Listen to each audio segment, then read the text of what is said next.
If you've ever served on a nominating committee, you know that it can be an agonizing task.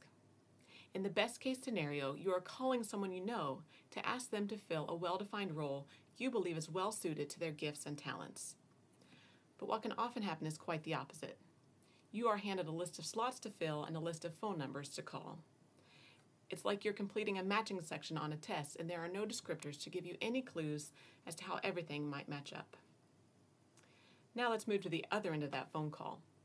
You've just been asked to serve on the committee task force team to authorize all the things, and someone thinks you'd be a great fit. What?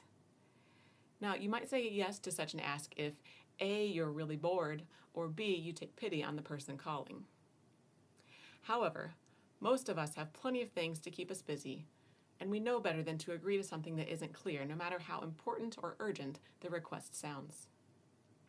Like many of our PCOSA counterparts across the country, the Presbytery of Great Rivers is in the midst of a restructuring process. No, not just for the fun of it, but because the cumbersome system we've had in recent decades is just not working anymore. We are right-sizing our structure for the needs of our churches and the gifts and availability of today's ministry leaders.